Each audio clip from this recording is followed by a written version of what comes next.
I would like to welcome Karen Testerman to come up at this time and speak to us a few words.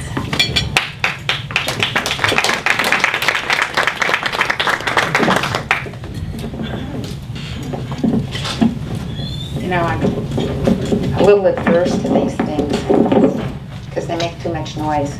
At any rate, thank you for coming out this morning. My question to you is, how's your backbone? Is it strong? It should be, because we are the backbone of the Republican Party. And let me tell you, you are the ones. You stop and think, we have 1,000 representatives down at that convention. 1,000. Multiply that times 100, because I'm sure that each one of us has about 100 people that when you start multiplying who you know and who they know, that the extended vision is out there. And guess what? Do you think that we have the right ideas when it comes down to what's going on down in Washington? Do we? Yes. Well, the Republican Party has a good, solid platform. And I'm here to tell you, it's most important that we stick by our guns, that we don't let the bully on the playground push us around anymore, that we stand up and say, it's our turn, we're not going with you anymore. We have our own vision. We want liberty, we want freedom, we want our Constitution to be adhered to.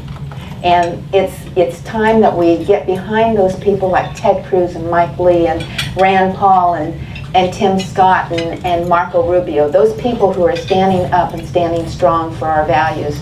We need to get behind them and stay behind them. So write those letters to the editor, to the member themselves. Encourage them as much as you can. Send those emails, make those phone calls, whatever it is you have to do. We have to let America know that we exist and that we're not going to go away. One of the things that we did down at the convention that Verity and I went to, and Jane Lane was there, and so was Juliana with her husband, was that we had the opportunity to attend a leadership class there. And I brought back the two books from that leadership class to be raffled off today. One of them was Deb Sofield, who spoke on how to deliver your message. She was excellent. It was well worth the time and the energy to be there. And the other lady was Nancy and Boxer. And Nancy talked about how to fundraise. This is an excellent book. It goes into the real nitty-gritty. It doesn't look like it's very much, but she says to me, it's 50 cents a page. Monetize everything when you're asking for money. So I am currently exploring a run for U.S. Senate to run against Jeanne Shaheen. We need a conservative person in representing our state. We need somebody that's going to stand up for our Republican values and not be just decimating us.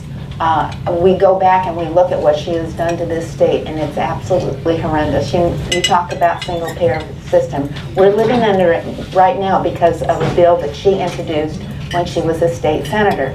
She was also the one, if you don't want the government to be on your phone lines and in your computers, guess what? Jeanne Shaheen's the one that was writing a letter to the IRS encouraging them to go out and investigate anyone who was in the least bit in opposition to their agenda to take over and make us totally dependent and enslaved to the government.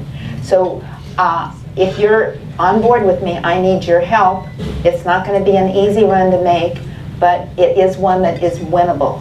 I'm convinced that she is totally vulnerable when the people of New Hampshire especially realize what she has done to this state and how she has removed their liberties and their ability to live their daily lives and to put food on their tables and a roof over their head, that we can win this race. And then when we get down there, this is a person who I've been working out there in the trenches with you. I've been, publishing scorecards so you know what the vote is out of the legislature. We've been standing at the rallies with you. I've been writing letters with you and encouraging you with information etc. I've been in the trenches with you. So I'm entirely different from any of the other candidates that have been out there and that are what we call career politicians. I need your help, I need your finances, and I need to hear from you especially. And then you need to do that thing that Governor Sununu kept telling us to do when he was the chairman. Go out and talk to everybody you know.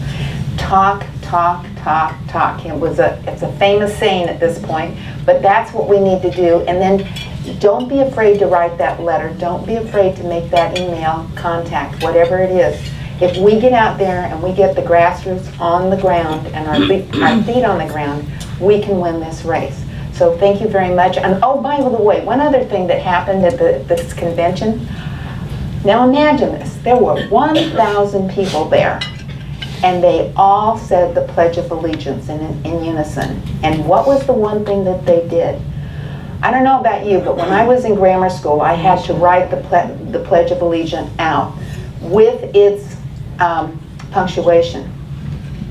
It says, one nation under God, comma. There is no comma after one nation. This is one nation under God. And it was absolutely fabulous to see and listen at this convention. At every time we said the pledge, it was in unison. One nation under God, indivisible, with liberty and justice for all.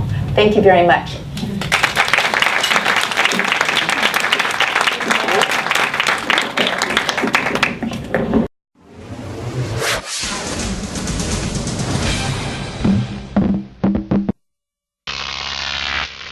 GrokTV.